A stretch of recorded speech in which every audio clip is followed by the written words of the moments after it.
Hey developers, welcome back to our C++ course. Last வீடியோவில் நம்ம ஒரு ப்ரோக்ராமுக்கு தேவையான செட்டப் அண்ட் இன்ஸ்டாலேஷன் வீடியோவை பற்றி பார்த்துருந்தோம். இந்த வீடியோவில் நம்ம ப்ரோக்ராம் போட்டு அதை எப்படி VS கோடில் ரன் பண்ணுறதுங்கிறத பற்றி பார்க்க போகிறோம். வாங்க வீடியோக்குள்ளே போகலாம். ஃபஸ்ட்டு நான் டைப் பண்ணதை நீங்களும் அப்படியே டைப் பண்ணிக்கோங்க. #include less than symbol IOStream greater than symbol. Next லைனில் using namespace std போட்டு செமிகாலன். நெக்ஸ்ட் லைனில் இன்ட்டு மெயின் பேரான்சைஸ் ஓப்பன் பண்ணி க்ளோஸ் பண்ணிவிட்டு வெளியே வந்துட்டு இப்போ ஒரு கர்லி பிரேஸ் ஓப்பன் பண்ணுறோம்.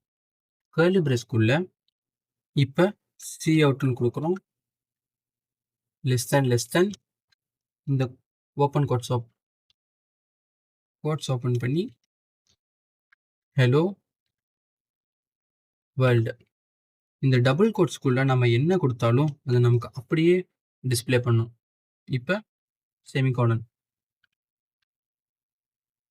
லாஸ்ட்டாக ரிட்டர்ன் 0.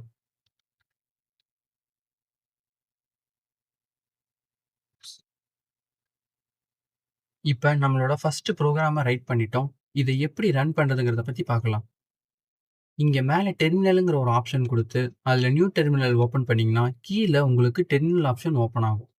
இதில் ஜஸ்ட்டு நான் சொல்கிறத நீங்கள் அப்படியே டைப் பண்ணுங்கள்.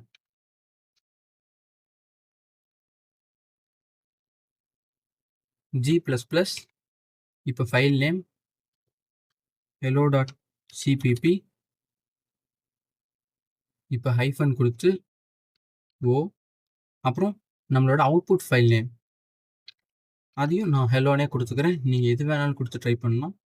இப்போ என்டர் பண்ணிங்கன்னா இப்போ நம்ம ப்ரோக்ராமில் எந்த எரரும் இல்லை. சப்போஸ் எதாவது எரர் இருந்திருந்து நம்ம இந்த லைன் கொடுத்தா நமக்கு என்ன எரர் அப்படிங்கிறது காமிச்சிருக்கோம். இப்போ நம்ம அவுட்புட் பார்க்குறதுக்கு டாட் போட்டு / இப்போ output file name hello enter பண்ணோம்னா நமக்கு இங்கே பாருங்கள் டிஸ்பிளே ஆயிடுச்சு. நம்ம சி அவுட்டில் என்ன கொடுத்துருந்தாலும் டிஸ்பிளே ஆகும்னு சொன்னல. இப்போ ஹலோ வேர்ல்டுங்கிறது டிஸ்பிளே ஆயிடுச்சு. அவ்வளோதான். இந்த வீடியோ இதோட முடிச்சுக்கலாம். நெக்ஸ்ட் வீடியோவில் நம்ம இந்த ஒவ்வொரு லைனும் என்ன பண்ணுது அப்படிங்கிறத பற்றி பார்க்கலாம். ஏதாச்சும் டவுட் இருந்துச்சுன்னா கமெண்ட்டில் லீவ் பண்ணுங்கள்.